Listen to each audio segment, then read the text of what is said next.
You sipping on your medicine ball? Yeah. Just hit record when you're ready. I'm recording right now. Oh. Just trying to nurse his wounds.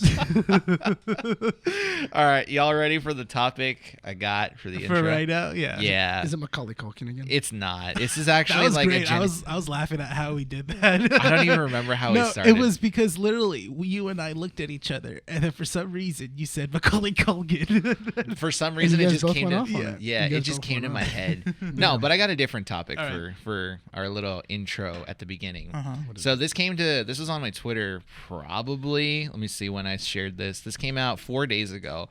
It was an IGN article, and it was just the title, like the headline that got me. And I want to know what your take is, because so far, out of like 5 people I've spoken to, Yeah. they've given me two or three of them have given me answers I'm not comfortable with. Okay, so here's the head. Like, just what? wait. Here's the headline. Why okay? do I feel like Brian's the one that's going to cross the line today? Oh no! Trust me. No. Listen. This is a morality question. Okay. Experts are split on whenever Mars astronauts should eat dead crew members. Oh, I saw that. Yeah, Okay, I saw that. and then the first paragraph reads: Should astronauts exploring Mars eat the corpses of their crew members in a last-ditch effort to survive? No space agency has an official policy on cannibalism, at least for now. But in terms of ethical theory, experts are split on what to do if a space mission has gone completely awry. Here's what threw me off. I'd eat you. Okay, I'm not starting the question. Whoa. It said no space agency has an official policy on cannibalism, and that's what freaks me out. Why? Because in my mind, I picture myself like if, like, let's say for whatever reason, like if NASA's still around the next, like, I don't know, 15 years or something, and they say, let's go ahead and start sending people up to Mars, and you can like repopulate there, like, and like colonize it. Yeah. Right. Sure. Mm-hmm. I would totally sign myself up for that so that I could birth a Martian. I wouldn't, Why not? because I saw ghosts on Mars. Nope. Saw that. Saw that movie.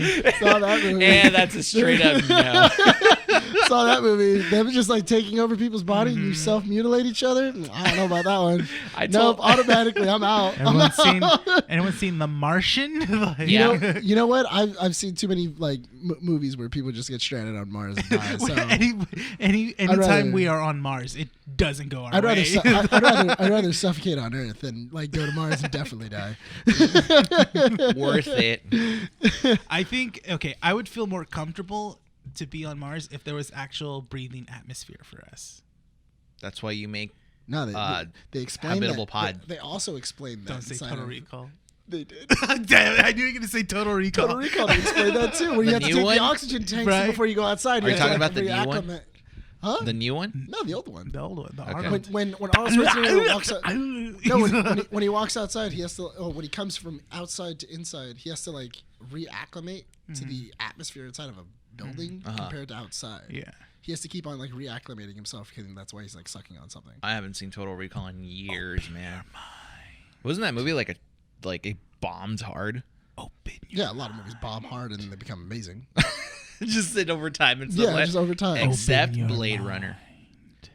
Brian, I don't know, man. I feel like Blade Runner was like a good movie. open your I'm not gonna lie. We get it. Open your mind. It's Cohagen. Dude, I'm just saying. I've seen Blade Runner twice.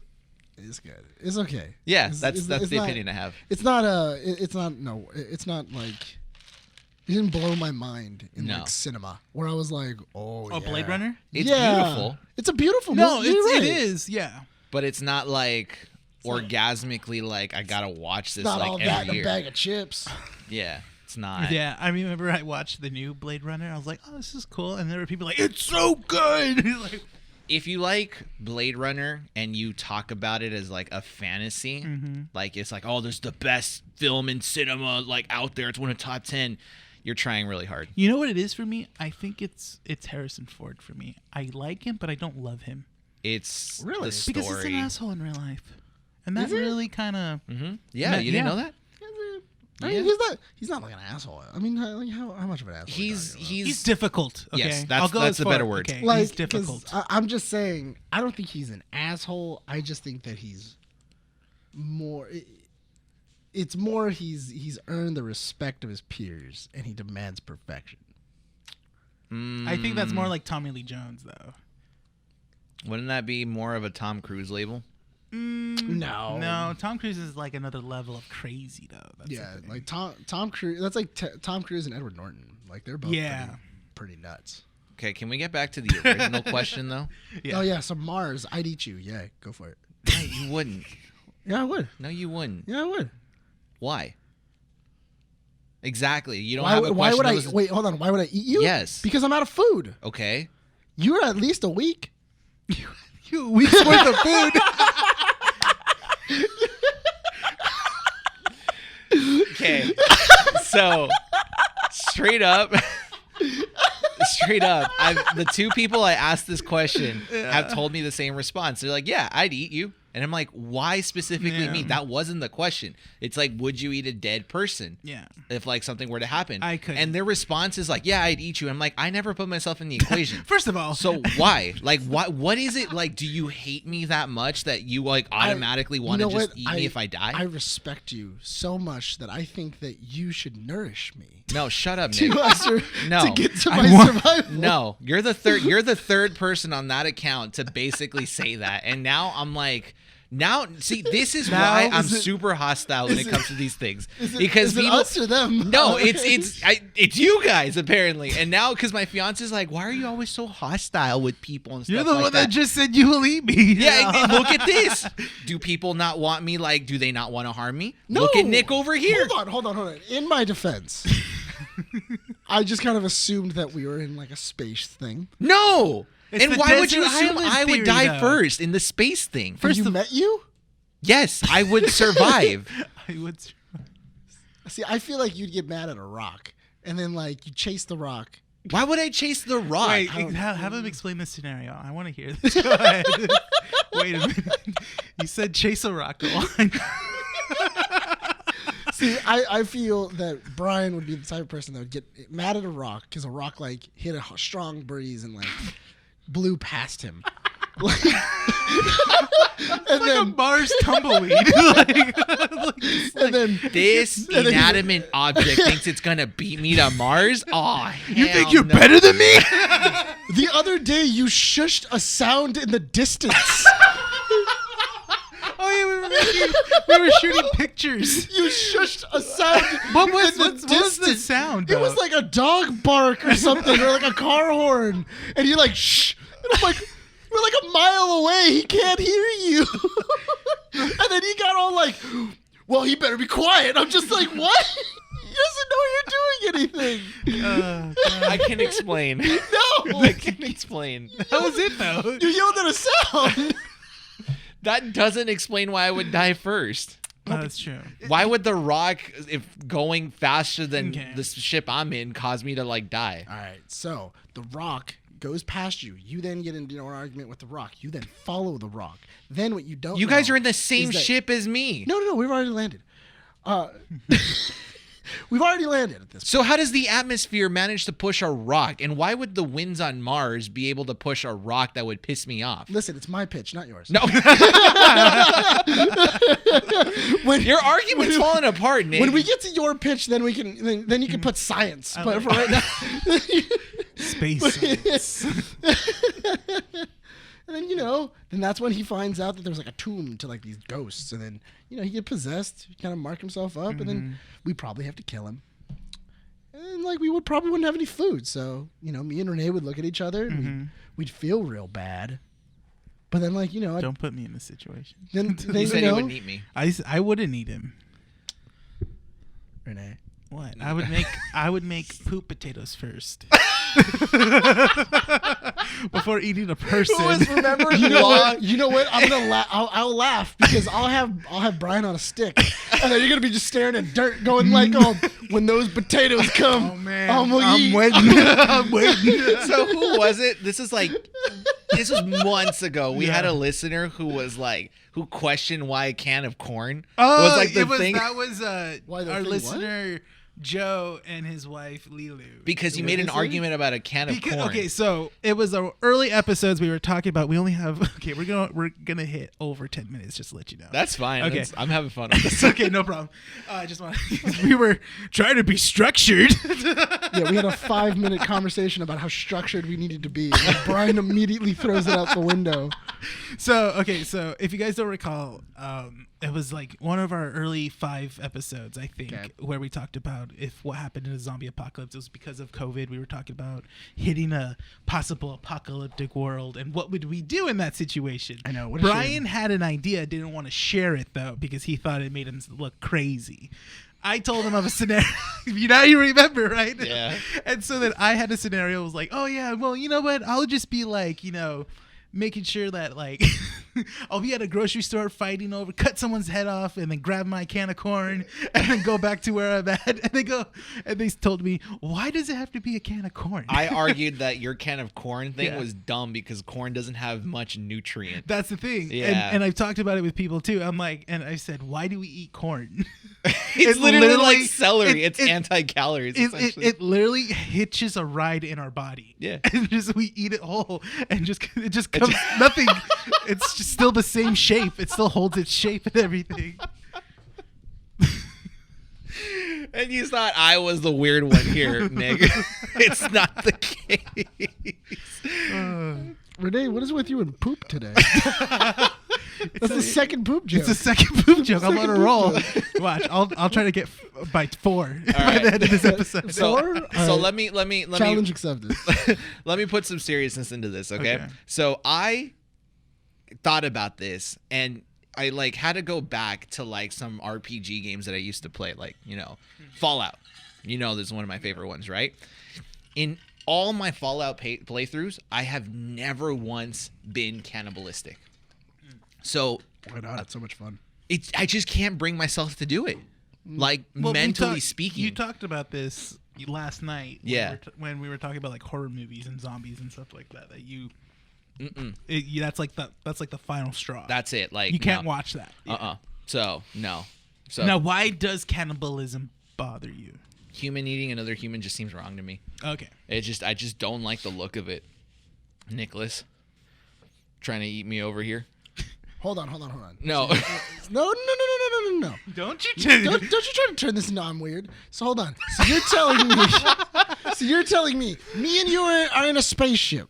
I die. You're out of food, and it's a week till you make it to Mars, or the week until the next shuttle comes, and you're like, I'm out of food. What do I do? My body is just sitting there, and you're like, I could probably stretch this out for a week. You're telling me I'm a big dude. You can definitely stretch me out for a week. I'm a good few months. You said you die of hunger. Yes. I would 100% die of it. Straight face right now, looking you straight in the eye. Would not eat another human being to survive another week. You have that killer instinct. I'd kill you in a minute. I think that goes along the line of the desert island theory. It's like you're stranded on an island. Lord of the Flies. Yeah, Lord of the Flies kind of thing. Yeah, man. How far would you go? I dropped that boulder on you to survive. No. God damn. Can we go straight into the intro? It's always the chubby kids too that get the shaft in movies. What's his name? Piggy or something? Piggy. Yeah. And they give him an effed up name too. That movie, man. That movie and book. Ugh. Yeah, no. That's why I'm saying I'd drop a rock on Bryan. Thanks, Nick. It's a quick death. Why me again? I know there's another person here. Yeah, there's another. That's actually a piggy. Because I feel like Rene wouldn't like get himself killed. I wouldn't either. Never have broken a bone. Never. Me neither. Yeah. I have.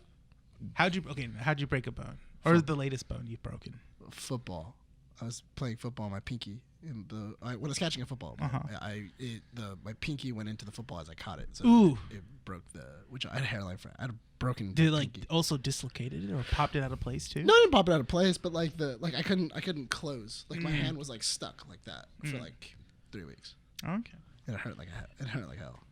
But I mean, Brian's looking at me. What? I mean, I'm just saying I wouldn't die first. But I'm rascally. It's called. Look, we've already established. Look for the intro because we're gonna start. Have it right. You got it. Okay, Yeah. I'll put it this way: you're the easily distracted amongst the three of us. That's what you think. Yeah, no. That's what I've established. This is a character. So if this you, is a character. this is a character. no. Once I get into survival mode. Yeah. Here's the thing. I'm I a just need to totally throw like a different person. green little laser pointer somewhere in a room, and you'll fly into it. Like if we're in a spaceship, right, with no gravity, you'll fly into it. Then I close the door, ejectopod you out, and be like, "Yeah, this guy's not eating anyone today." You know what? If we ever play Call of Duty, I'm just gonna go like it's all clear. I'm gonna let him just go into a building with like 4 people shooting at him. Building's clear, guys. Go, go, He go. looks out. Here, I'll check. You know what, Brian? It's all good. Go ahead. And then he just walks into a hail of gunfire. Just like, hey Nick, You know I thought it was clear. Should have checked yourself. Shouldn't you? Didn't you see the laser pointer? Did you see the laser? No, that's when we need to play Rainbow Six. Yeah. Oh yeah, That's how you miss do it. playing Rainbow Six. You miss it. I miss it so much. Yeah. I'm about to cry. All right, so we've got let's a get started. big podcast for you guys Yes. today. Renee, start us off with the intro as soon as, real quick, because we didn't discuss this before we actually started recording, because it's the 3 of us now and not 2. What happened? It's going to be you saying your name, Yeah. then I'll say my name, and then you say your name. Who are you pointing at? You. Oh, okay.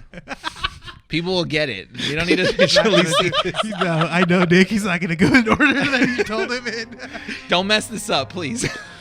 All right, here we go. Renee, are you ready? Yeah. Let's do this. Hello, citizens. Welcome to Keeping Up with the Nerds Variety Hour, coming to you from 12920 Philadelphia Street, Whittier, California, aiming to be Whittier's #1 podcast of all things nerdy. I'm your host, Rene. This is Bryan. This is Nick. And welcome to the show, everyone. Woo! Issue 45. I honestly thought I forgot which number it was for a second. It's you know, second. no, Yeah. that's us every week because it's like what there was like a couple issues back. We're like, whoa, we're in like 30 something or whatever. We legitly didn't remember. I was like, oh wow, we're already in our like dirty 30s. Yeah. You're dirty 30s. Dirty 30s. All right, I so like it. You've already hit the top end. so this week's issue is going to be one subject because it's going to be in regards to one of the most anticipated movies to be released so far this year. Yep. Mortal Kombat! There were so many pitches it threw me off. That's good. That's good because we're not going to get copyrighted. There we go. So, Mortal Kombat finally released in theaters April 23rd? 23rd. 23rd, so last Friday. HBO Max as well. HBO Max, yes. For a month. So, yeah, for 30 days. Wow, man. And you know what's surprising? Those 30 days, like, go by super quick. That's true. Yeah. Yeah. I was yeah. actually really disappointed because I forgot to watch The Little Things when it was on HBO. Oh, really? Dang it! The Little Things. Oh, was you know what? I watched it. Really? It felt very. Well, once you watch it, you'll understand what I mean when I say That's the one that was filmed here. Yeah. Okay. And you see those scenes that they filmed here. You know, you see the chase building and stuff like that. Oh, right really? there. And it felt very. They were trying to be like Zodiac, the movie Zodiac, Okay. and it kind of ends. Not worth my time, or like. It's worth checking out because actually, like, the characters are really good. Jared Leto does a good job. But the thing is that you're invested in this story and you're invested in these characters, but the payoff at the end doesn't really work. That's So- what it says. It tries to be like Zodiac, where it's it like an kinda like open kind of Seven? ending. It kind of like in a 7 way. 70, yeah, it's kind of like 7. How Alright, that's cool, a thing. cool, So. So Mortal Kombat. Mortal Kombat. Mortal Kombat.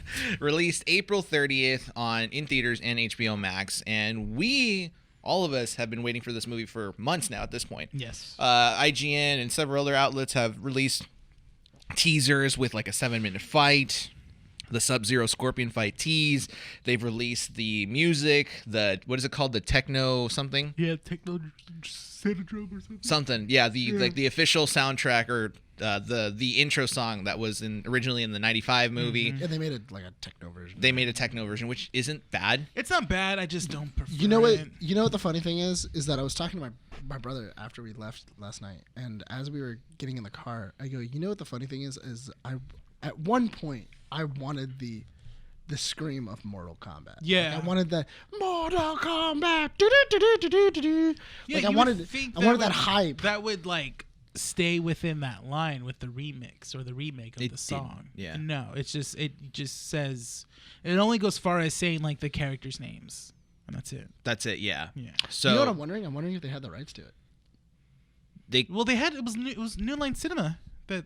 I know, but I don't know what the music rights are. someone else owns the rights to the music. Oh, Yeah, okay. so Was that's it for that's the why video I'm, game that's, then? yeah, that's why I'm wondering if because it wasn't originally for the video game. Mm-hmm. The video game didn't have it had just the beat, Mm-hmm. but it didn't really have that the Sonya that Mm-hmm. that wasn't until the movie. That was that was Mortal Kombat 2 or 3 that had the names as when you character selected. Yeah, but I remember the movie was the thing that really made it big. Oh yeah, because yeah. that one came out after 2. Mm-hmm. Yeah. And then 3 came out in 98. Because they had the basic one of just Sonya Blade and everything like that, but it wasn't the techno. Raiden. Yeah. it Johnny wasn't- Cage. It just had that. It didn't have the whole music thing. And then after the movie came out, that's when you got that music. But yeah, I felt like it was just missing that. Yeah, Like, there one was moment. something. There was something in there that was Yeah. just not fit. It's not all complaints though. Mortal Kombat. No. We're gonna get into pretty much our thoughts into the movie, down the line. But right now, I want to start us off by telling the listeners what our personal experiences with Mortal Kombat is. Does that grammatically made sense? I think. Sure. Yeah, Yeah, sure. why not? We'll leave it there. So amongst the three of us, you and I, Nick, are well versed in Mortal Kombat lore, and we've had more experiences with the games and stuff like that, right? I even watched a documentary about it. Yes, so did I. That was a great. That's a good really good Man, documentary. yeah, Yeah, Good documentary. nerds. it's so great. Rene, Yeah. you just kind of put your feet in the water. I've played it as a kid, obviously. Mhm. It's a game that you get to kill people with, so obviously I played it. But other than that, that's the Wait, thing that roped you in. Wait, hold on. Wait a minute. Hold on. That you can kill people with the game? yes, people with the game. What You the didn't- hell never were done you that? doing when you were a You kid? never unlocked that You were part in just- the game. Where you just take the cartridge and beat someone to Yeah, death? man. That's how you unlock all the characters. you gotta use a fatality, and then boom, you get all the cheat codes and everything. Gotta smack it into submission. Smack it into submission. That's why when I heard oh yeah, you could use it to kill people, I was like, I don't think that's a thing. That's how you do it. What was the first Mortal Kombat game you played? It was for the N64. I think it was Mortal Kombat Trilogy. Isn't it? Did they have a trilogy or was it 3? It was 3, or it's called. No, N64. If I remember correctly, N64 had it was called Mortal Kombat Trilogy, and it was a remaster of 1, 2, and 3. Ah, that's right. Yeah. Okay. Where they cleaned up a lot of the what was it, a lot of the older games, and they just made them look nicer, and they put it in pixelized versions. Gotcha. Okay. So that was your first. So That- you basically went with all 3 of them. All at in once. one package. Yeah, all in one Yeah. package. It was fun. I remember playing it, and then I remember playing with Sub-Zero, and I was like, oh, this guy's blue. I was like, oh, that's cool. And I was like, And that's what sold them. yeah, that's literally why I like Sub-Zero, because the first time I liked it, I was like, oh, it's a blue character guy. Cool. And then I found out he has ice powers. I was like, oh, even cooler. Even better. Even better. So did you push forward after that So- and play any other ones? No, I didn't play any other ones after that until maybe around the PlayStation 2 era / GameCube era of it, where that's when I found out that basically they came out with the Mortal Kombat game that Liu Kang died. And I was like, oh. The Shaolin Monks one. Right? No, that was Deadly Alliance. Oh, okay. So what sold me was the cinematic story of that. I was Okay. like Shang Tsung and what's his name?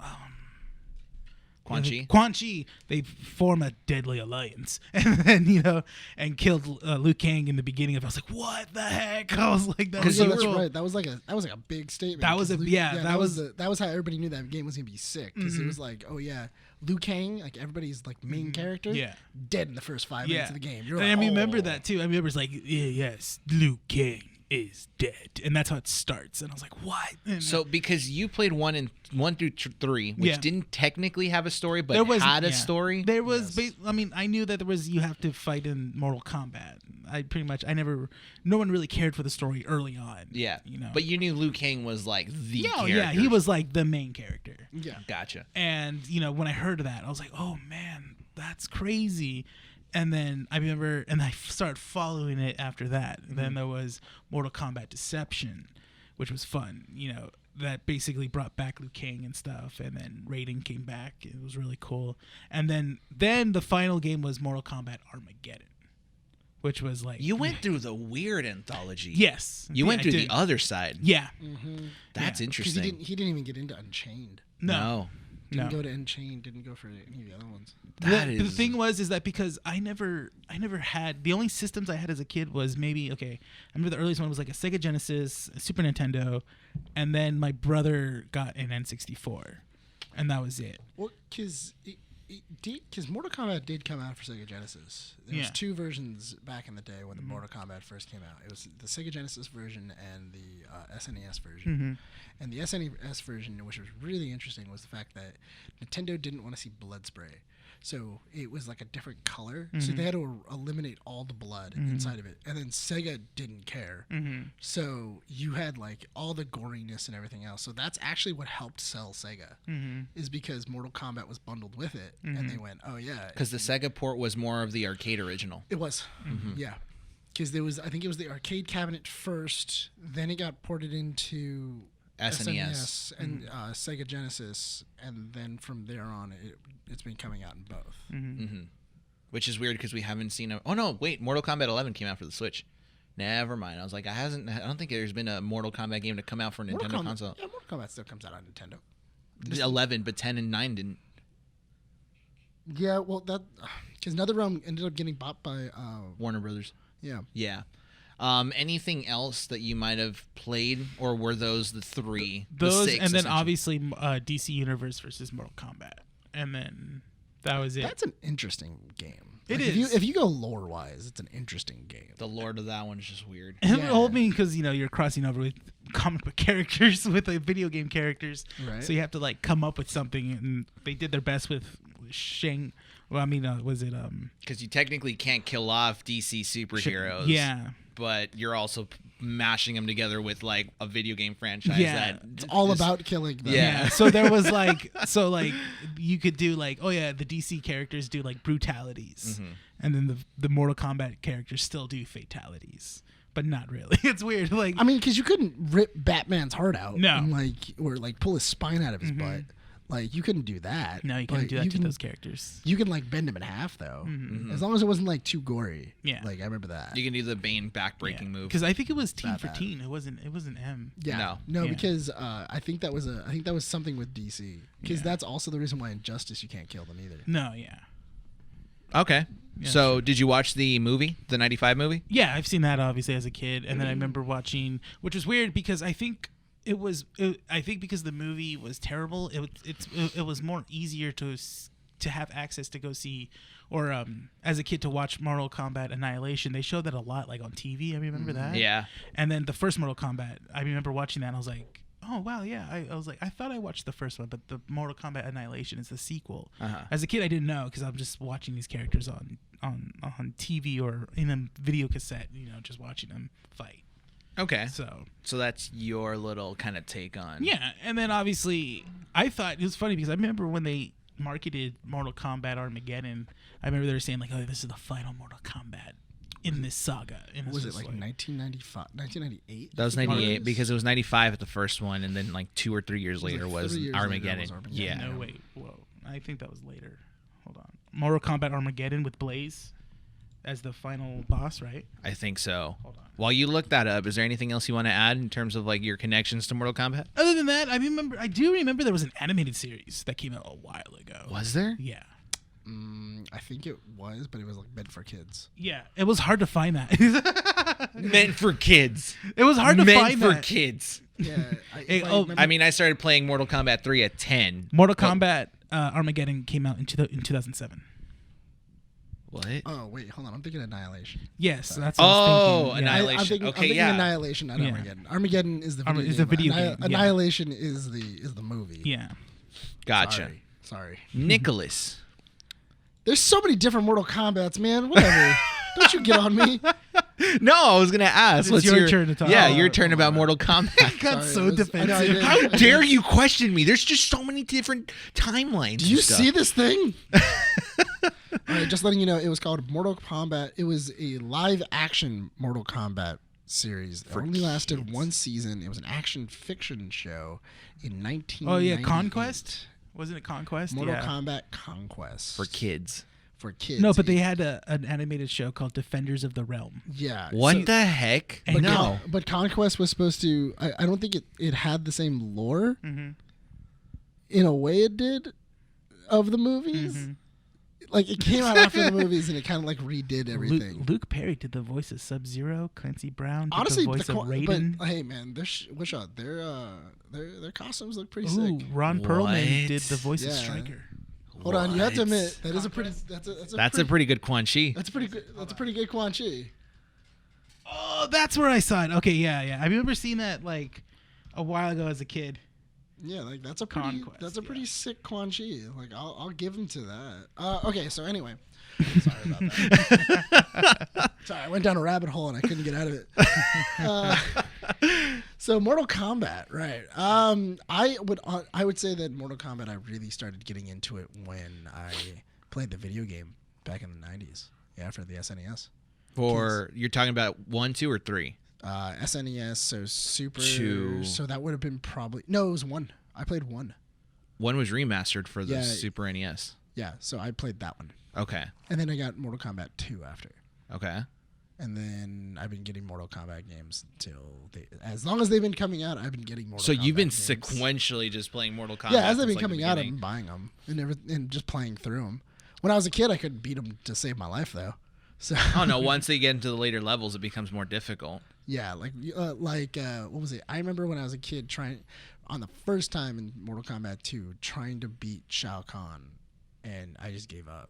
Like I remember getting super excited that I got there, and then after that I was like, I'm done. There's just no way. There's no way. He just pushes you all the time, and just like I'm done. So when did you start getting into the lore? Because it's for you to be playing them sequentially. You at least had to get into the story. Yeah, so I was into the story I was into the story, and then the movies is what kind of like got me further into it. The 95 movie. The 95 movie, because then after that it was like, wait, I don't remember that being like a thing. So then it was like, okay, let's replay the games. And then we replayed the games, and I was like, okay, this lore is interesting. It's kind of all over the place. Even like the first 3 movies, the lore is kind of all over the place. Yeah, no. Because, okay, so... It sounds made up. We'll talk about the lore further down to the issue, but for like... Because we were talking about this before we started recording. Yeah. You can't place the lore on a timeline without it being like scribbles all over the place. Because the origin story of Mortal Kombat is like almost non-existent, essentially. Like 1 through 3 has a completely different origin story than like the Deadly Alliance ones. Unchained, because not only that, but also Mortal Kombat's weird because Mortal Kombat likes to choose and pick what stories they like and what stories they don't. The concept that never changes, though, is that Liu Kang is the chosen one by Raiden. Yes, Mm-hmm. that is the concept, and everything that just kind of never changes. I mean, I guess they kind of changed it in this one, which I think this was like the first time that Liu Kang kind of wasn't like the main character. He wasn't the main chosen dude. Yeah, like he was, because I mean, I guess like their leeway for the movie was that like they're all technically chosen. Like, they're all chosen to be like the Earth's champions and stuff like that. So I guess that's kind of how you can go like, well, Liu Kang's still chosen. Like he's still. Okay, so you recently watched Legends. Yes. Okay, so that one shares a similar storyline to that because keep in mind, we keep saying that Liu Kang, and for the audience members that might not know, Liu Kang is the one that wears the bandana over his head. Yeah. The scarf, right? He has a hat. Yeah. No, that's Kung Lao. Shut up. I was like, no. You said yeah at first. You're like, No. yeah, no, wait. In Legends, they kind of say that Liu Kang is the one to be chosen. Yeah. But at the end of it, it kind of seems like everyone on the boat who was chosen by Raiden ends up somewhat being the hero. Right? I think in their own way. In their own way. Yeah, because it's interesting because it's kind of like what I always felt that it was. They always thought that Liu Kang was the champion to defeat Shao Kahn. Yeah. That was what he meant by he was chosen. Like, if Johnny Cage or Sonya Blade try to fight Shao Kahn, they would just lose. But you're the chosen one. Like, this is who I choose to defeat, Shao Kahn. This is the guy to basically change the path from Outworld taking over the rest of Earthrealm, essentially. Right. Gotcha. Is there anything else? Any like other personal experience you might have had with Mortal Kombat? Besides being like really envious of my cousins because they had a Sega Genesis and I had a Super Nintendo. So you didn't get to see the blood. Yeah, so fatalities look weird without blood. Oh well, I mean, It's so weird when you have a censored spine ripping And like you just see like it's the pixels of like them ripping a spine out of somebody's body, and then nothing's happening. And you're just like, I think there would be blood there. Did Mortal Kombat 1 have the one where one of the characters' fatalities was like an explosion and their bones flew out all over the place? I think that was Smoke, wasn't it? So that was Mortal Kombat I think it was 3. like 3. Yeah. I remember. I think it was like Smoke because I remember if I remember correctly, it was the one where he puts you into his body, and then he blows you up. Yeah, and then you body explode. parts Yeah, and yeah, like yeah. bones fly all over the place. Gotcha. If I remember correctly, it's Smoke. All right. So, can I jump into my personal experiences with Mortal Kombat? No, let's move on. Dang. Straight up. Go ahead, Brian. Question: did any of you all have a costume from Mortal Kombat? I had Scorpion when I was a kid. Were you Scorpion? Yeah, my brother was Sub-Zero. Okay, my dad dressed me as Sub-Zero at elementary school. I was either Zorro I was or also Zorro. yeah, I was also Zorro or Sub-Zero. I knew, and that was because my dad was the one to introduce me to Mortal Kombat at like 10, 11 years old. But I was introduced to Mortal Kombat 3 first before I got into anything else. And then because of my cousins, I started getting into the other series like Deadly Alliance and the anthology, the Shaolin Monks and all that other stuff. Mortal Kombat 9, which came out in like what, 2010, 2011? Something like that is like when I started picking it up on my own again, being like, okay, let's just get into the story and stuff like that. Yeah. But the 95 movie, I think like we all share that kind of like nostalgia feeling for the 95 movie where like we understand its place in history. How old were you when the 95 movie came out? 2, but I didn't watch it until later down the line. Yeah, because I watched both of them as a trilogy. I mean, when they were already out. Yeah. They were both already out. I 'Cause didn't watch them in theaters. I watched them on VHS. Because I mean, that was like, we're all the same age. So it was either on TV or through cassette, right? Through VHS. Right. So that's how pretty much like we were able to see these movies. But we share that kind of like similarity between the three of us, right? Mm-hmm. Now, should we just jump straight into the movie now and start talking about what we think about it? Yeah, go for it. All right. Well, Rene is, busy in the restroom. Yeah, I'm going to shout him out on that. You just had to call him out. I'm going to call him out on that. Yeah. Call him out. He knew. He had all this time before recording it. I know he could hear me from there to basically go, and then decides to go mid-podcast. He's going to give you his third poop joke. When he comes out, he's going to give you his third poop joke. What? You talking crap about me right now? No, he's just gonna have like a piece of toilet paper and throw it at you. Nick, so up? Being a Mortal Kombat fan, Right. did you have any expectations for this movie? I did. Okay. I did. What were they? I was hoping that, because I was okay with it being like a B movie. I was totally okay with it. Were you going in with that mentality? I was. Okay. I was going in that it was going to be a B movie because I feel that Mortal Kombat is a B movie. Mm.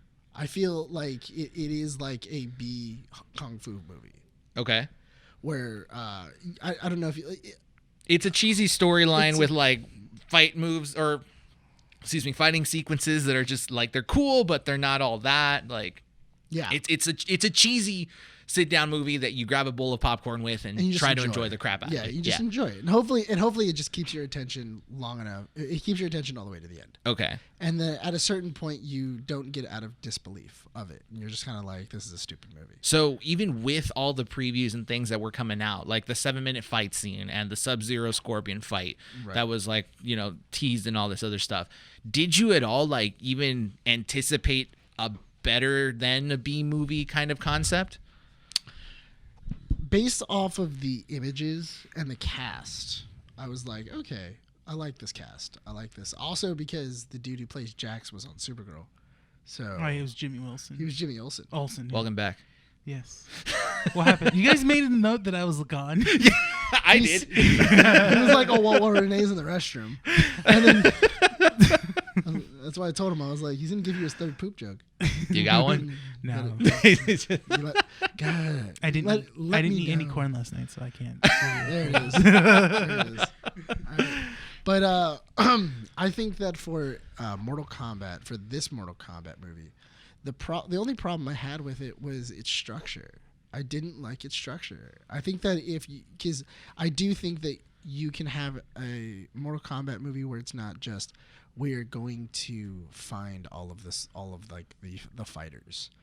Because Shang Tsung is a despicable jerk. I'll give him that. But he's also super overconfident. Yes.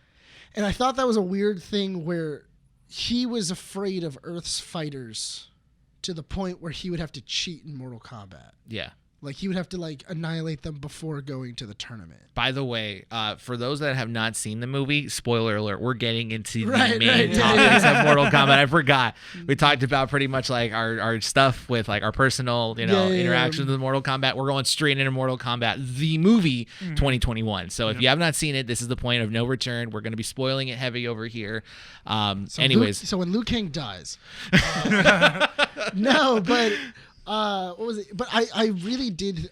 From what I have always known from Shang Tsung, from that character, is always that Shang Tsung is he is a puppet master who isn't afraid to like get his own hands dirty, but also he is overconfident and doesn't care what Earthrealm has to offer. So we talked about the confusion in terms of the timeline. Right. You talking about Shang Tsung then got me thinking that even the villains in Mortal Kombat are as confusing as the timeline, because you mentioned something about Shang Tsung. So for our listeners that might not be familiar with the characters, Shang Tsung is the dude that has the ponytail, the big old green robes, and his gimmick line is, "Your soul is mine." Quan Chi wasn't introduced in this one, but he's the gray-looking dude, bald with the red jewel on his forehead. Kind of looks like a mime. Yeah, kind of looks like a mime. He wasn't in this movie, but if you've seen a similarly gray character in other media that is Mortal Kombat, that is Quan Chi. Right. And then Shao Kahn is the big brute with like the giant hammer and the skull for a helmet. Yeah.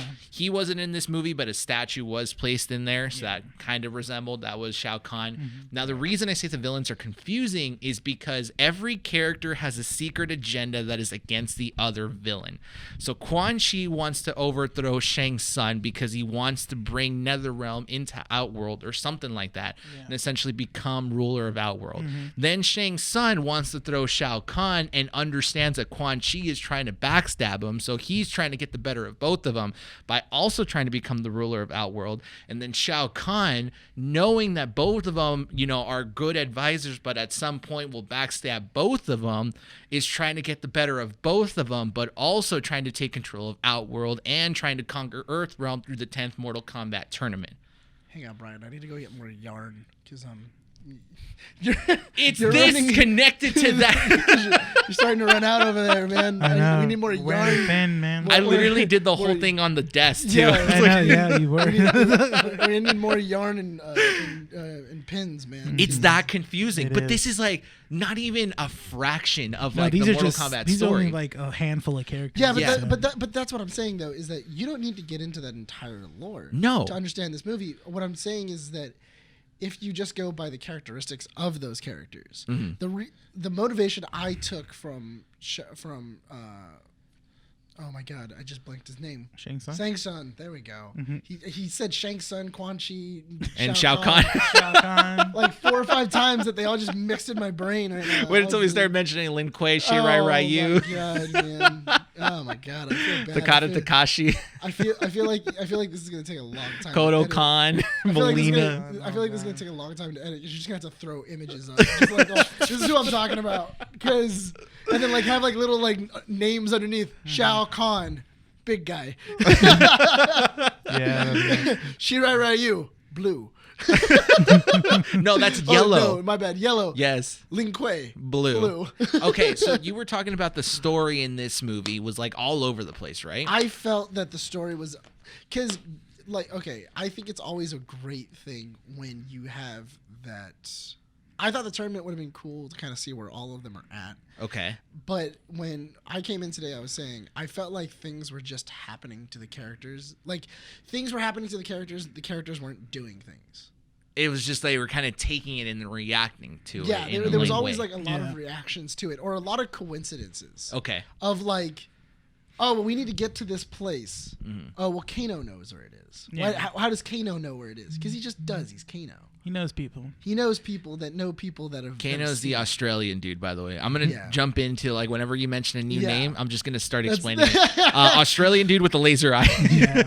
Mr. Boomy Boomy. Boomy, boomy. Oh, Mr. Boomy Boomy.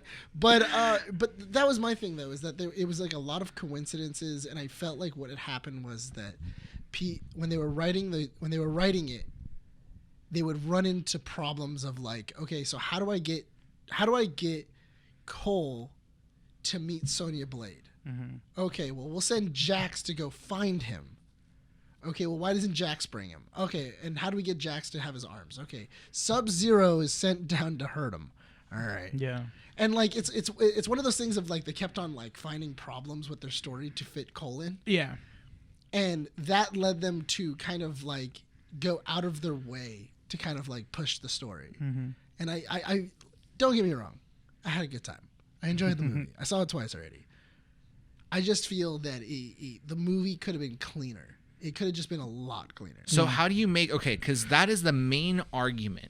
Because you share that, right? Yeah. That the movie could have been cleaner. Yes. So before we, before we dive deeper into the storyline, let me give you like a 1-minute summary of basically what the storyline of Mortal Kombat is, and I'm only going to be using 9 through 11. Is that fair, Nick? Because I think everything before then is just kind of like... I mean, it doesn't matter. It doesn't at this point. But basically, the main storylines that they're trying to pull out for this Mortal Kombat movie is that there are two rival clans, the Shirai Ryu, which is Hanzo Hasashi, a.k.a. Scorpion, a.k.a. Yellow Ninja, who basically has his entire family and clan die by the hands of Bihan, who is a part of the Lin Kuei, a.k.a. Sub-Zero, a.k.a. Blue Ninjas, and basically he kills him.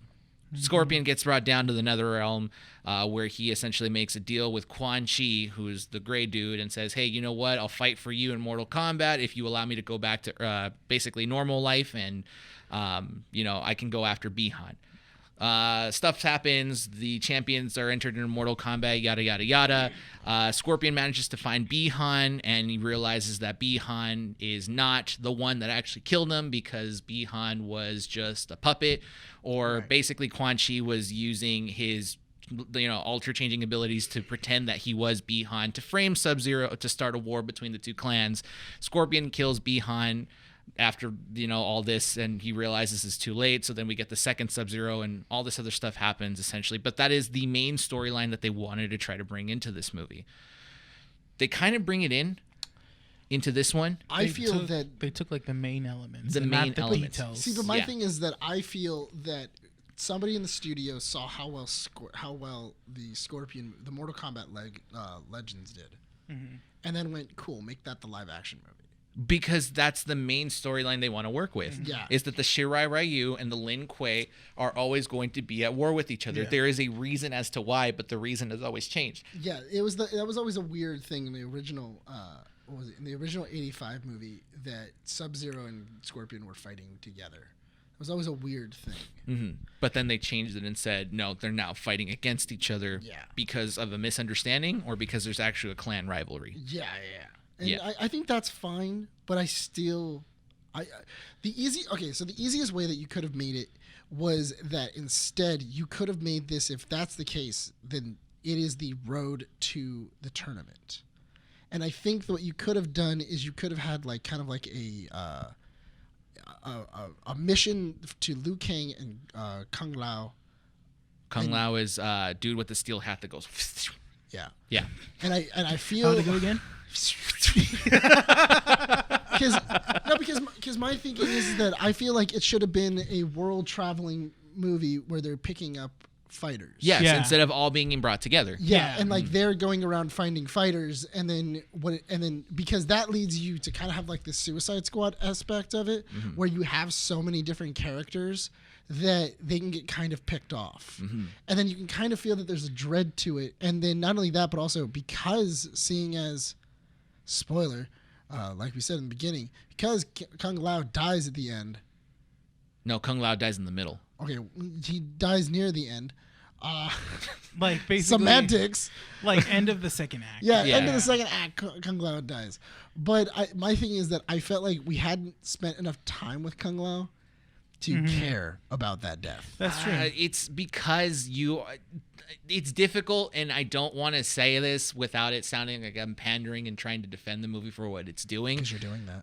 But it's making you, it's essentially assuming that the people watching this movie are fans and understand that Kung Lao is a character that is basically kind of thrown away early. Like, he is related to Liu Kang in a way. But I get that he's fodder, but that doesn't mean that you don't have to make me not give a crap. Exactly. I agree with you 100% on that. Hopefully our talk isn't discouraging you from your opinion down the line, Rene. No.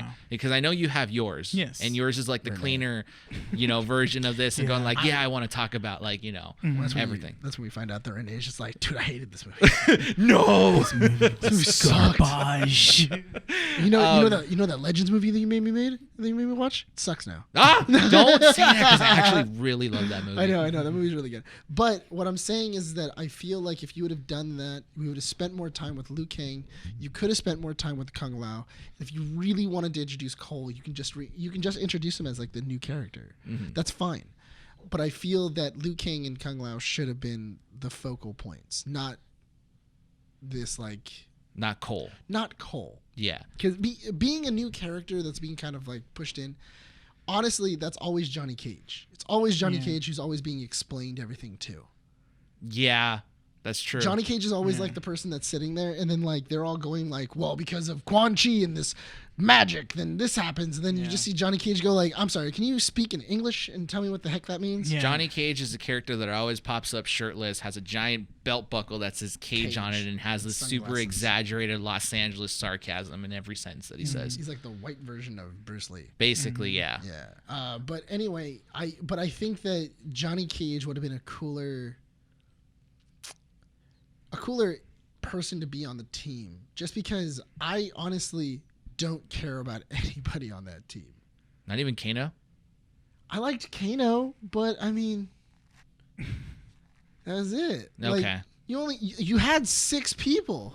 Yeah. That were your main characters, and the only reason I liked Kano is because Kano felt like somebody had a lot of fun playing him and or writing for him, and he had the best lines. Best lines, best acting, best on-screen performance. Yeah, like I just feel like that guy just killed it. Like he just stole the show in Except the actor who played Liu Kang, because that dude was jacked.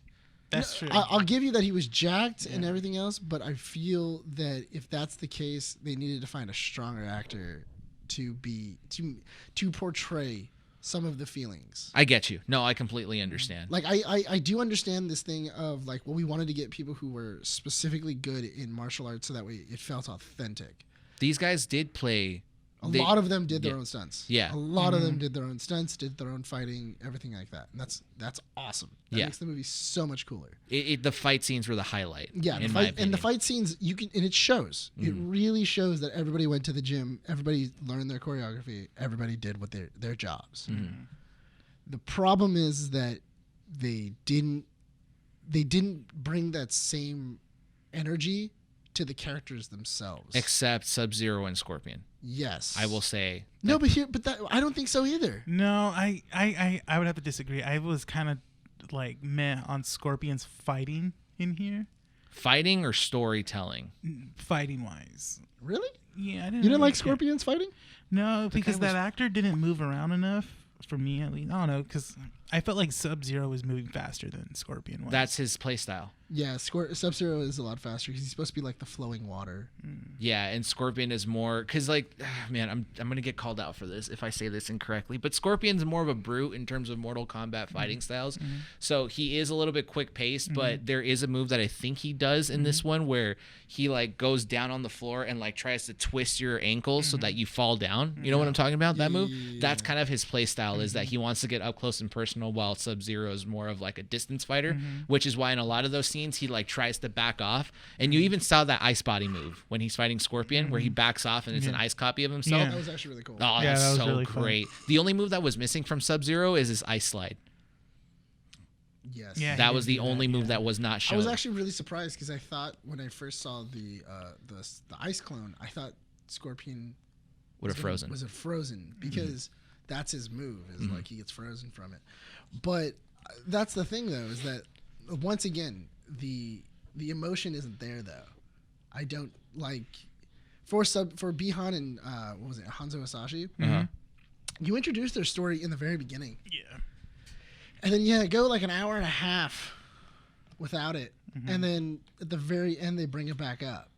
You're just kind of like, okay, well, what's this rivalry supposed to be Yeah, about? He just wants vengeance on it. Yeah, like I watched an hour and a half of a movie, and the beginning technically had nothing to do with anything that was going on in the beginning. I agree with you on that one. I do. Like, because the Sub-Zero, and because if you go by even if you want to go with the Legends route, in Legends they show the Hanzo Hasashi thing in the first like 10-15 minutes of that movie, but then they show up in present day, and like you can see that Scorpion and Sub-Zero don't like each other.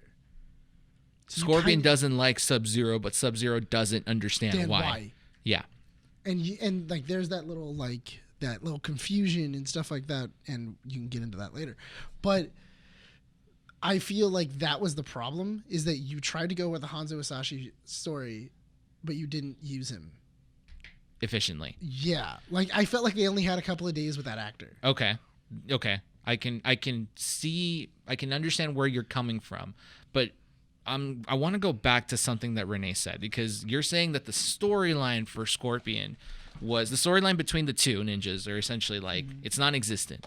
Essentially. But the fighting was good. Yet you are saying that the fighting for Scorpion wasn't as attractive to you compared to everyone else. Because if I go back to Legends, I remember in the beginning you see Hanzo just go into a fit rage after he sees his family dead, and he has that capability of being that quick, that fast. Even in the beginning of Mortal Kombat in the movie, he's taking out those ninjas relatively quick. And it seems like when he fights Sub-Zero, he's more constricted because but I've noticed that I came to realize I don't like the armor that both characters have, Sub-Zero and Scorpion have. They're bulky. Yeah, because it's really bulky. It's hindering how fast they can go. It's kind of like how Christian Bale was in the Dark Knight franchise. The suit is kind of bulky and stuff like that, so he can't move around a lot. Okay. Yeah. I'm going to take the first part you said, because I don't think I mentioned to you this last night. There was something that was missing in the first 7 minutes. I don't know if you guys will agree with me. I would have much rather have had Hanzo Hasashi find his wife dead and then Bihan kill his son in front of him, because that is what drives him insane in Mortal Kombat Legends. So when he realizes that his son is still alive and he's trying to find them, he just goes ham on all those Lin Kuei like ninjas, right? In Legends. Then he finds that Sub-Zero has his son hostage, stabs him with an icicle, and basically goes insane, leading to his potential death. Finding his wife and son already dead kind of didn't give me that same impact in this Mortal Kombat movie. And I think that was what its kind of like flaw was. We did see him being more agile, more mobile in the beginning as a human. And then when he was fighting Sub-Zero. I do think that if you would have just had it where if during that fight, he would have killed his wife, then went over to, was it when Hanzo got up there? He sees that like he's like basically trapped his son on a tree. With ice. And then he's like fighting to save his son, and then he fails. And then like it's one of those things of like you failed to save him, and then like that's when you like see Sub-Zero like grab his neck and like slit his throat or something like that. And then that's like kind of like it's more of like a failure. It's way more of a failure. I know it sounds morbid to talk about, but like this is the storyline that's the story. Honestly, but it's a story of vengeance. Yeah.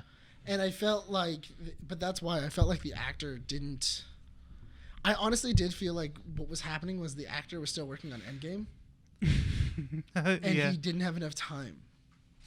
He was in Endgame? Yeah, he was the guy that Ronin was fighting. He's the one that Ronin fights. Yeah. Trying to remember.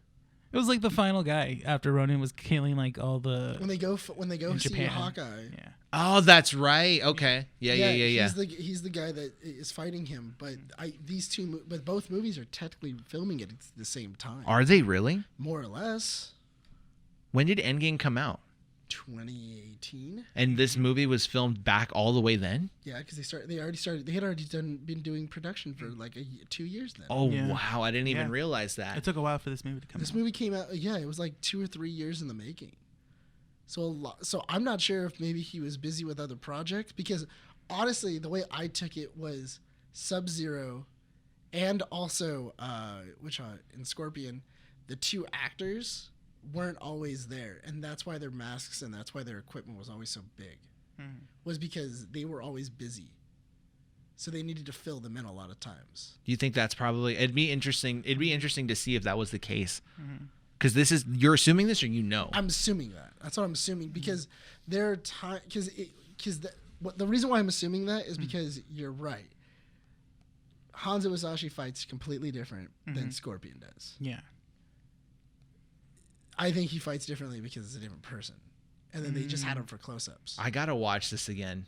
I got to watch that just to see what it's like.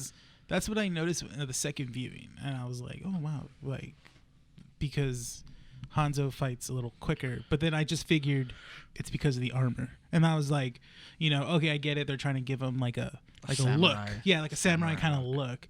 But then when you really think about it in the games or in the original movie, they have just like those ninja outfits and stuff that don't really hinder them. They can move quick. They can move fast. Because they're technically ninjas. Yeah.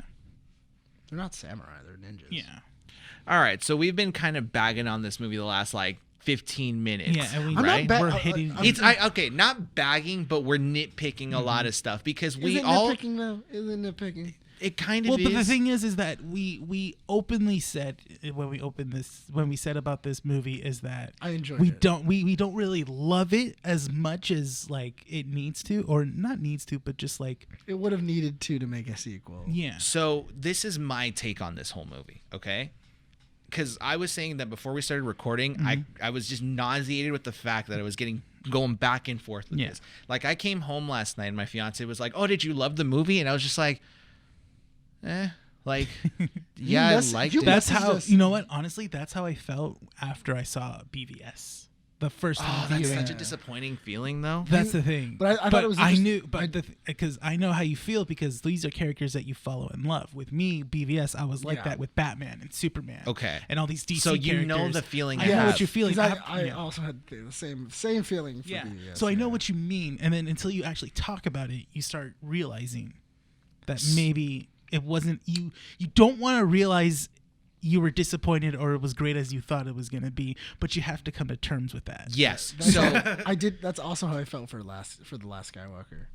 Yes. That's also how I felt for that too. So I feel like we need to talk about those movies on this show, just because later no issues. no one really knows our true opinions on this platform, at least. yeah, of course. That on an issue that's a slow week. Yeah, like a slow week, we can go back to Star Wars. Yeah. So you know me, Rene. I'm always down for a Star Wars.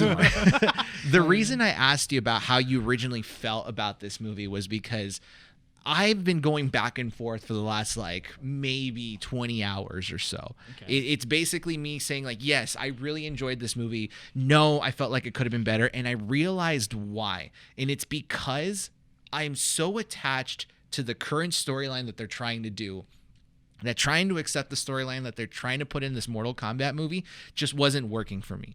You get to take a step back sometimes. You do. And the other part that really threw me off was that all this anticipation for this movie built me up that I wasn't ready for it to be a B movie. I was ready to go into this movie thinking that this was going to be a badass movie with a great storyline, and it just wasn't the case.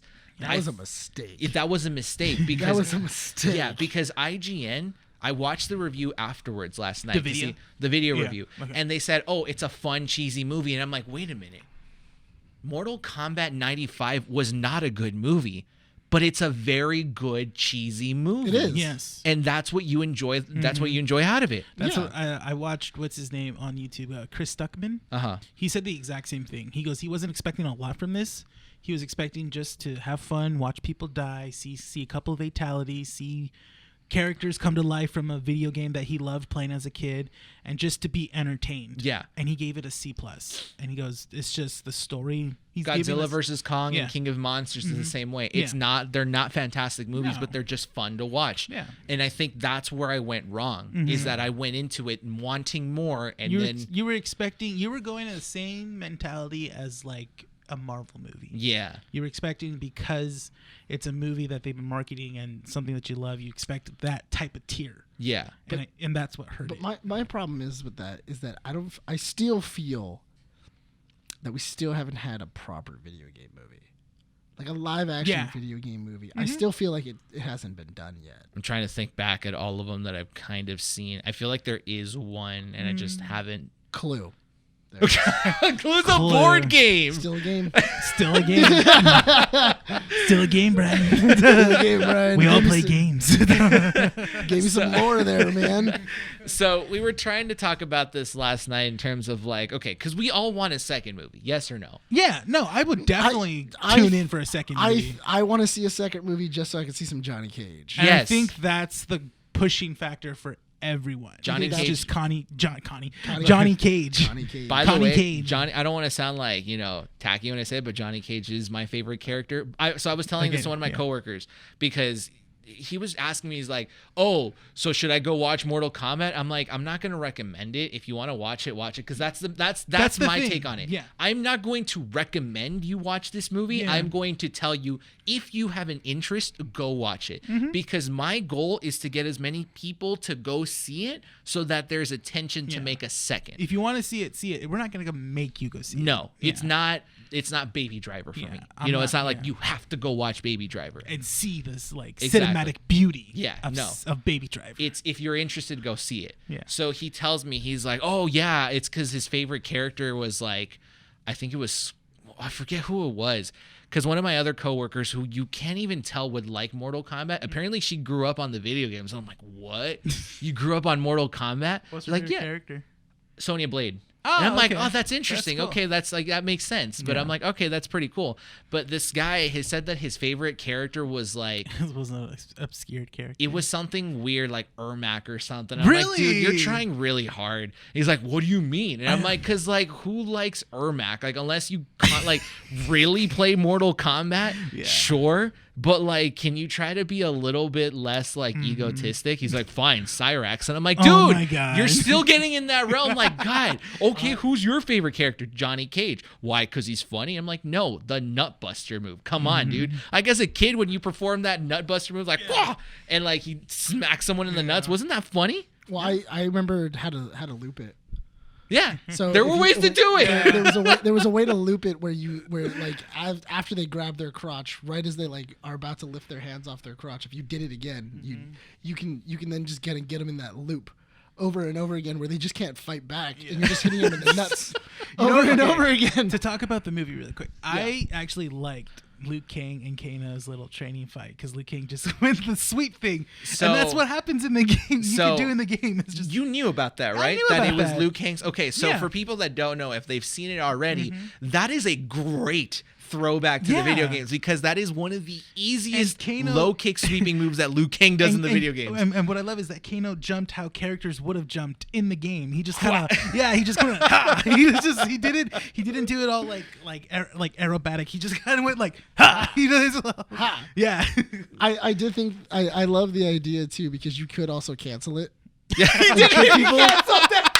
And I love the idea of him going for it, Kano jumping, and then immediately landing and going, oh, craggy. And then gets swept again, and he's just Yeah. like, oh, my God. See, there were great little That's- homages in the movie. But that's all the this movie is. The movie does a great job of being self-aware of what it is. Yes. I think that Mortal Kombat is a great clip movie. Yes. No. It has yeah. it's a lot of really great clips Yeah. that are put together, and then at a certain point, somebody was like, well, we need to connect this somehow. Yeah. Kano wins. That was so funny. was I great. cheered when that happened. Yeah, when he Kano when he ripped out We all Reptile, okay, yeah. when he ripped out Reptile's heart, and he just Yeah. goes, Kano wins. And then, like, all of us went, that's funny. Oh, that's We good. all cheered when Kung Lao throws his hat and then he saws that harpy lady on the floor. Flawless victory. We all just like, yes. Good job. Yes. I was like, good That job. was awesome, actually. Yeah. That's all it was, I though. feel that Jax was underutilized. Because he didn't get his abilities until later on. But true. But the thing is that I feel like the actor was doing more for Jax than the movie was doing for that actor. So okay, to talk about Jax for a little bit, I've noticed that did they deepen his voice? Because I've checked how that actor talks. I think he did it on purpose. He deepened his voice. Yeah. He really deepened, or they deepened it really, because like upon second viewing, I was like, But that's his character, is that he's this very big brute of like, he's like the American soldier. Like, oh yeah, I've served my country like on 3 tours. I did 2 tours. Yeah. That was a great line. Is it 2 or 3? I thought he said 3. I thought it was probably 3. It's probably Jax. 3. Probably Yeah, it's branded probably to 3. Yeah, it's probably 3. But I mean, that's still hilarious when he's like, I've done 3 tours, and he starts beating on Sub-Zero. I was like, that's great. I really enjoyed those little moments.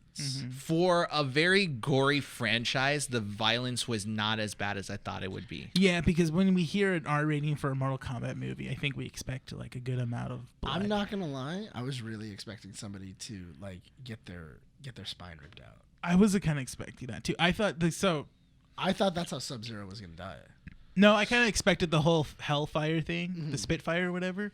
But that's the thing. If Scorpion was in the movie more, I think they would have done that like right before the Sub-Zero fight. Like he would have killed someone with that. There's different fatalities that they could have done. I don't think they could have done fatalities for the villains, and by that I mean Melina, the purple ninja with the fangs, Cabal, the helmet iron lung dude with the scythes and stuff like that, because their fatalities are pretty gruesome, and they would have been great to be on film. Melina's specifically, as she jumps on her prey and just starts ripping their like hip until they have to like crawl out, and it's their upper half of their body. Oh yeah, that was But crazy. this is what I'm talking about, where I'm saying that you needed more fodder. You did need more people that you could kill on both sides. Yeah. And I feel like that would have also made because if it was like this like sprawling movie where you're gaining like more and more people and stuff like that, but then every single time you gain 2, you get attacked, and then like you lose 2. But these characters don't die. Like that's the thing, is that if they're bad, they won't die, because no one's really dead in Mortal Kombat. Well, that's the thing, is we don't know if that's the case, if that they're gonna do that in the movies. So Shang Tsung brought them back. And he basically at the end of the movie was saying like death is just another portal for something else. I forget what it was, right? Yeah. So technically speaking, they can come back, and Cabal could. Cabal is basically already like a burnt victim, so they could just reanimate him. I remember inside of like the later ones, he actually was burned, and he also was in an iron lung And came back. and he came back, and he was just like badly burned. And then Melina like that. doesn't even get a full storyline, because she technically is half Katana's race, which is it starts with an E. She used to be the queen. She used to be Princess. of Outworld. Yeah, something like that. And then she has that and Takartan or Takatin blood in them, which is what gives her fangs. They didn't even explain that. So technically we can clone her again, because in the Mortal Kombat 9 and 10, they pretty much explain that there's a lab with all different clones in there. She's technically a clone of Katana. Yeah, Lieutenant whatever with the hammer, he's disposable. Like it doesn't matter. You don't have to bring him back. Yeah. What game was he in? I didn't even remember. As a minor character. So he's the striker. Was he Striker in that? He was basically a striker, and Striker was a cop in Mortal Kombat 9, and he was introduced in like Mortal Kombat 3 as well. He's a police that basically gets disposed. He was introduced in Mortal Kombat 2. 2. Mortal Kombat 2. But he's technically like Sonya Blade's partner, and basically dies. Like originally, that. he's Sonya Blade's partner, dies, and then that's when she gets Jax. Yeah. So he's kind of like a throwaway character. So I feel like he could be that throwaway character that we really don't need to bring back. Yeah. But that's why I would have really appreciated to see that, because then I would have felt more dread from the villains. Because I just thought they looked evil. Like they just looked kind of like menacing. That was What about Goro? Goro, forearm dude, by the way. Goro, I wouldn't have made him I would have kept Goro for later because honestly, I really like that fight in the 92. So I it's really kind of like that funny. fight. Yeah. I find it really funny that a lot of people have this like issue with Goro being disposed of within the like end of the second half of the movie Yeah. because they want to see him in the second one. But technically speaking, Goro isn't a major character. He's just like a hard obstacle. Yes. He's supposed to be a boss, In but the thing is one. that it's also supposed to show that you're ready to battle Shang Tsung No, Shao Kahn. or Shao Kahn Mm-hmm. and everything like that. But that's the thing though, is that I didn't want Goro to be the final. I really wanted to save him for the tournament. Yes and no. So I think that they could possibly bring him back and he could be like, yeah, it's time for me to get my revenge, Cole. No, kind of like that. I don't see. Here's the problem though, is that that's the difference between movies and video games. In video games, I can bring back people all I want. Mm-hmm. In movies, if I start doing that, then death has absolutely no meaning. I mean, technically it doesn't for people fighting on the Outworld side.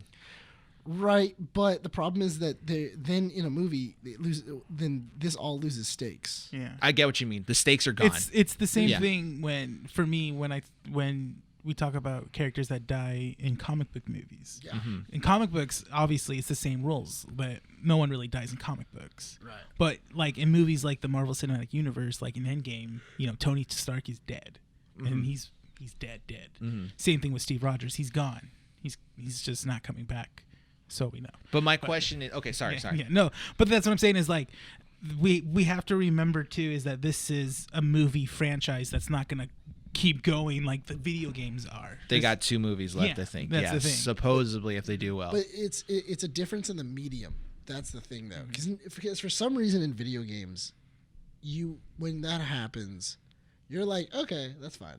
Yeah, you're not But really. but in a bothered by movie, it. when somebody gets brought back over and over again, like let's just say they were to get all the people that they killed in this movie, then in the second one they were all to come back, it would highly undercut the victory that the champions of Earthrealm had. So you bring back only specific characters. You don't have to bring back Cabal. You can No. technically bring back Melina and Goro, and that's about it. you could bring back Kano, But if the you thing want to. But Kano gets the metal eye. That's why That's- he was stabbed yeah. in the eye, Yeah. you know? Yeah, but here's the thing though. For Goro, I feel like if they would have like just chopped off his hand, and then like Shang Tsung would have like pulled everybody back, it would have been like this giant retreat of like we lost Yeah. before they get a chance to kill, Mm-hmm. and then it would have just been like, oh yeah, the tournament begins tomorrow, Mm-hmm. and stuff like that. And then they could have actually started the tournament. I think that would have been more interesting. Okay. And everything else, because I really don't see the urgency. There was no urgency in this movie. Mm-hmm. They keep on talking about, oh yeah, The tournament. the tournament's going to start In The 100 tournament's- days. Yeah, the tournament's going to start in 100 days. Or actually, Liu Kang No. says you'll never see another full moon before the tournament starts. Yeah, so it Yeah. might have been like 30 days for all we know. I mean, I don't know where they were on their lunar cycle, so I don't know how long this tournament is. There was a time limit that was talked about but never specified for us, so we don't need to worry about time. Yeah. Rene, can we get a time check real quick? Hour and 17. Hour 17. So let's go ahead and start wrapping this up because we don't want to make this like... I told you we could talk about this. For Oh, yeah. No, this is So let's go ahead and Yeah. wrap this up by saying what we really liked about this movie, what we didn't like, and what needs to Right. be expected of this movie performance-wise to get a sequel. Yeah. And would you recommend it? Who wants to Okay. start? I'll start. So Go for it. What I enjoyed about this movie was just the pure, just having fun with it. Mhm. Watching characters fight. Overall, I did enjoy the Sub-Zero and Scorpion fight for what it was. What I didn't like was that I think we can all agree is that the story, the arc of this movie wasn't smooth. It was clunky. Didn't know where it was going. Yeah, it was like it's like the writers are like, no, we're getting here, but there's gonna be some bumps along the way. You guys better hold on. Oh, God, yeah. But overall, I still had fun watching it. Regardless of that, characters were great, actors were great. Some actors that I didn't have faith in these characters that they were gonna portray actually did a good job. Like I didn't really expect a lot from the Raiden actor that played Raiden, but he did a really good job. And I really respected that. Same thing with the actor that was going to play Scorpion, because I was like, I've seen him in everything. Of course they would cast him as Scorpion. That seems like the go-to guy that they would choose. And he did a good job. Okay. Yeah. Perfect. Other than that, and then would I recommend it? If you want to see it, go ahead. I'm not going to make you go see it. What do you expect from a second movie? Ryan Reynolds as Johnny Cage. That's not a bad casting. I just thought about it. I was like, holy crap, that actually could work. Yeah, that's what I expect. That's the only thing I expect. He needs to get jacked, though. He needs to get buff. rejacked. Yeah, like, he no. got We're buff. not talking like Let's also buff. remember he's in his 40s. Yeah, that's true. You could still do it. I understand that, but let's remember this. You could still do it. Let's remember he's in his 40s. You could still do it. Just give him some Just for Men. So, okay, now you guys are gonna kill this 40-year-old man. for the Ryan Reynolds loves his fans, okay? Yeah. Get back to work. What does this movie need in order for it to get a sequel? Because keep in mind, it's signed on for two movies. Quote unquote. I think we would. Man, that's a thing. I think it would have to basically end right when the tournament starts. Okay. Because I feel like the tournament, if they're gonna go 3 movies at least, the third movie is gonna be the tournament. Okay. Yeah, I feel like they're gonna drag out the whole oh yeah, we're gonna do the tournament. Do you think this movie's gonna do well enough to pick up a second? Yeah, I think so, because it's more of, first the people are gonna go see it is fans like us. Okay. And then it's fans like us dragging people to see like 12-year-old kids. What are we watching today? Mortal Kombat, son. Let's go. Yeah, let's do it. Dad. What's on HBO Max? No, we're seeing it in theaters. We're giving this movie.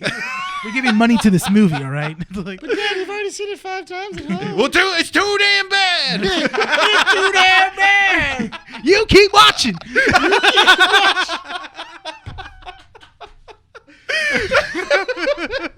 I was telling someone, because so I actually used tired of this movie, Grandpa. Let's do that, man. You keep watching.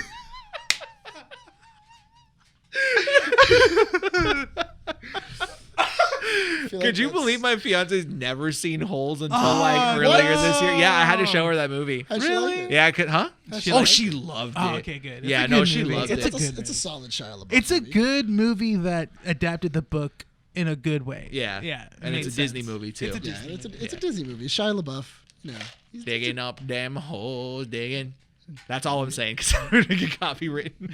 Nicholas, actual cannibal Shia LaBeouf. Nick, what were your positive thoughts on this movie? Nothing. No.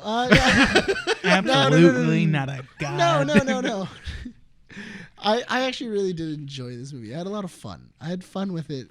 But like I said before, it's a clip show. It very much is a clip show. It's a great. There's a lot of really cool moments. The only problem thing is that it's not as cohesive as I would love. Okay. And the story wasn't as the stories and the characters weren't branched out enough. And I think if you wanted to make a sequel, I think that HBO Max is going to save this movie. I think that's what's going to really carry it to being to get maybe a sequel. Mm-hmm. Is people watching it over and again. Also, I think that what they need to do is I think that they need to have the tournament next movie. Mm-hmm. I think the tournament needs to start next movie. Here's the reason why.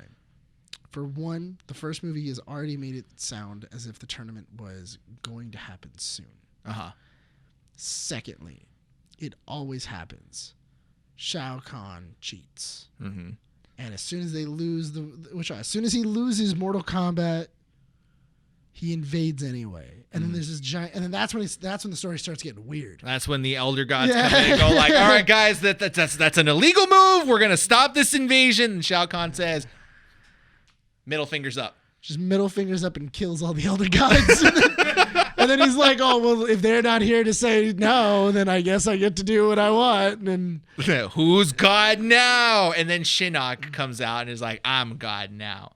And then Raiden goes, yeah, that's what y'all thought. But I'm actually God. But I'm actually God, and I'm angry red God. You know what kills him. You know what I really do hope? I hope that somebody reads that lore and then just makes sense of it, and then just slims it down a bit. You and I are fans, and we can't make sense of this. That's why I'm saying I'm really hoping that they get what they get a storyline and they stick to it, and then they just try to like shuffle through it and try and like make sense of the storyline, because I'll admit the storyline is kind of garbage. Like, it's all over the place. This is the movie one, right? Yeah, it's all over the place. But I feel like it's all over the place because the lore of the games is all over the place. Yeah, exactly. 100% agree. Somebody needs to just get a lore, start the movie, end the movie, pick a couple of like pieces of the lore that all make sense together, and then just go with it and just go, this is our lore. Yeah. This is our lore of the thing, not necessarily worrying about what happened in the game. Yeah. If you want to stick totally true to those games, you're climbing up a hill you can't climb, man.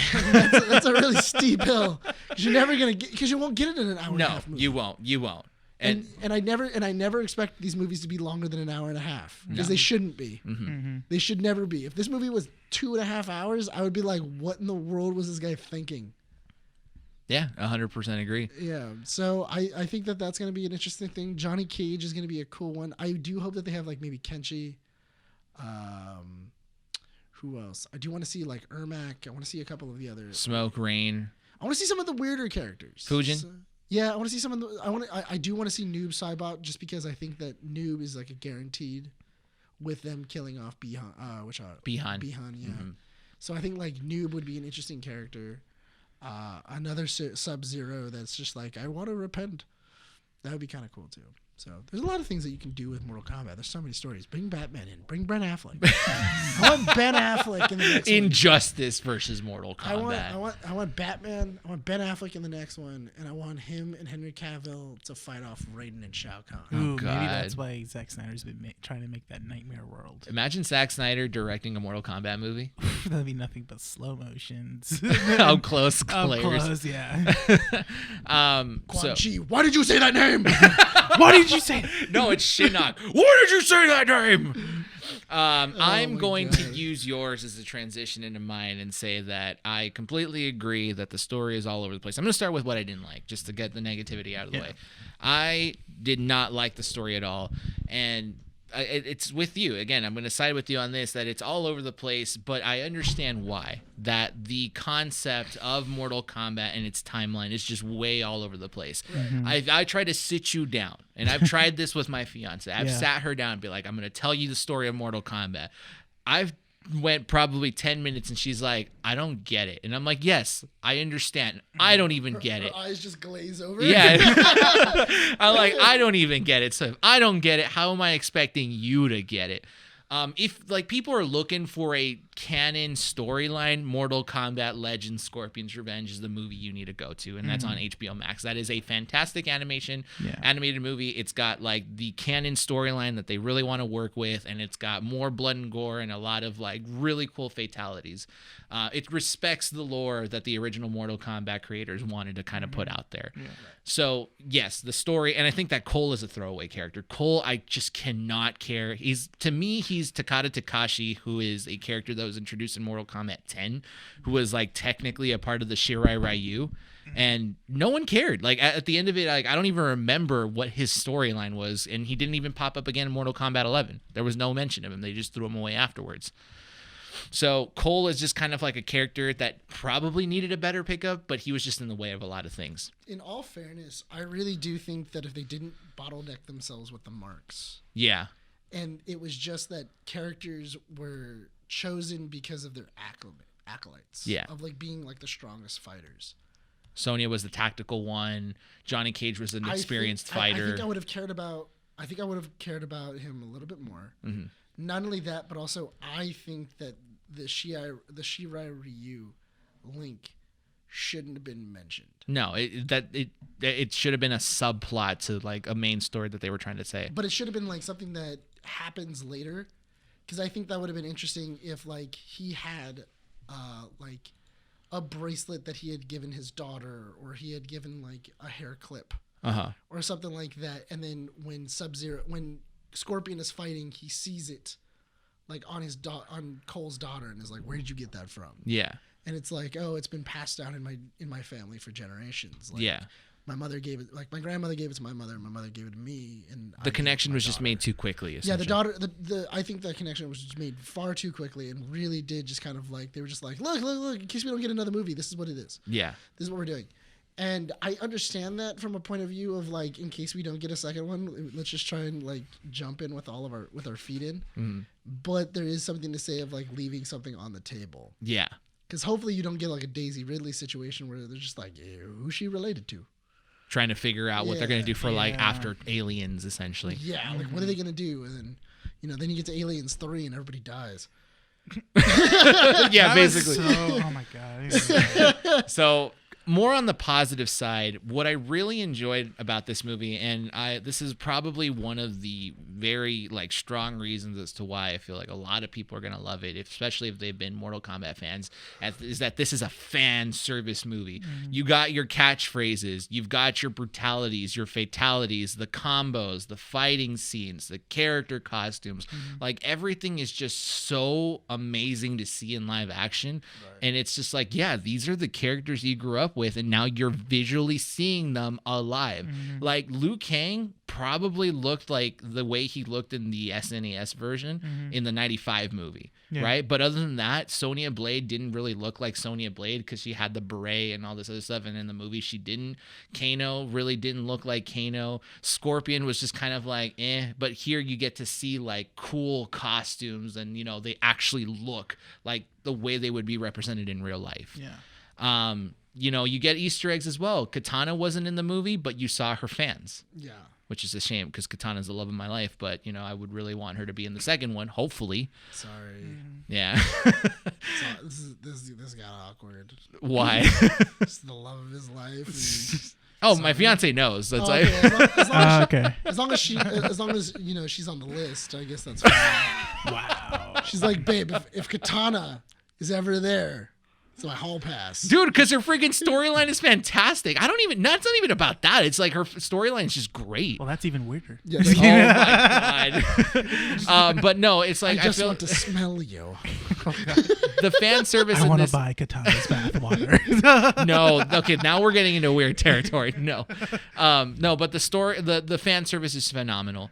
What I do hope to see in the second movie is, again, Nick, you're right. The tournament needs to start so we can mention the Elder Gods in the third one. Yeah. In order for this movie to succeed, we need the people who are fans to drag their kids in to go watch this movie. No, this is not a kids movie, so I'm not recommending 12-year-olds to go watch it. I am. But look, it's going to inevitably happen because you have the 30, 35-year-old dads who said, I grew up on this video game. You are going to come with me to go watch this movie. You know what the funny thing is? I do also think that the 12-year-old kids are going to be going too because they play the video game. Yeah.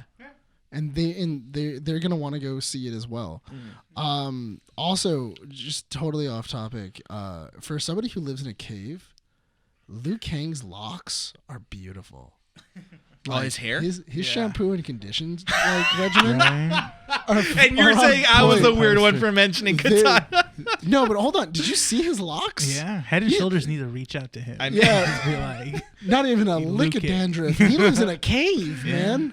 Like I was like, that was what you got. That's what you got, huh? I was.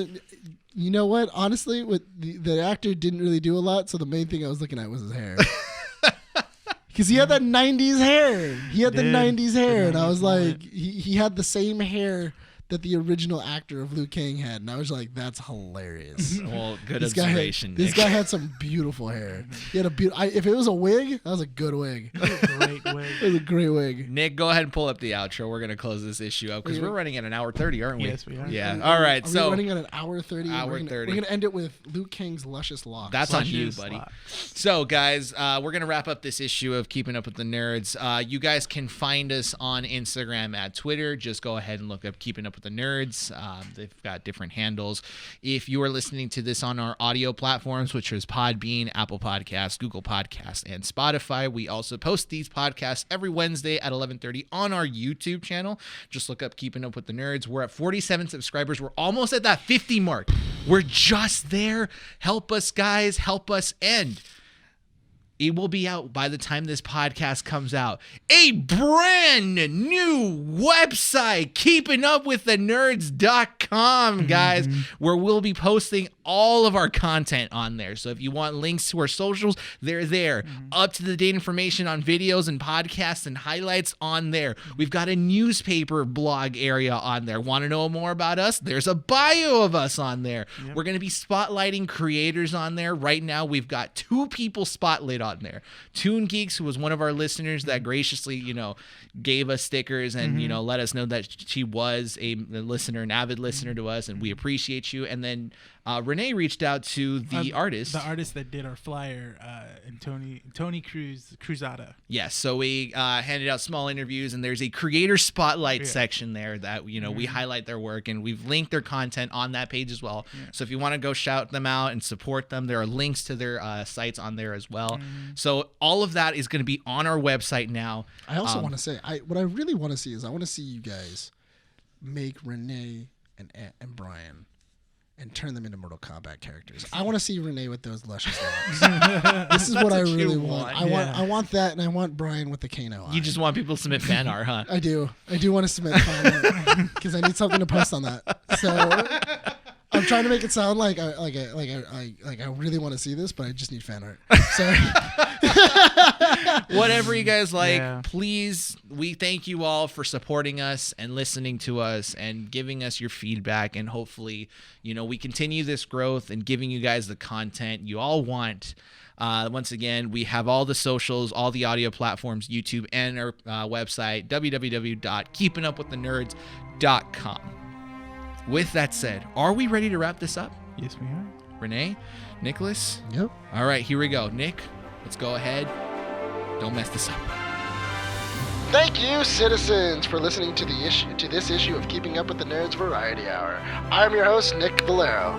And this is Bryan. Renee. And this coming to you from 12920 Philadelphia Street, Whittier, California, recording at Undercity Comics. We thank you, citizens, once again, and hope to see you all next time.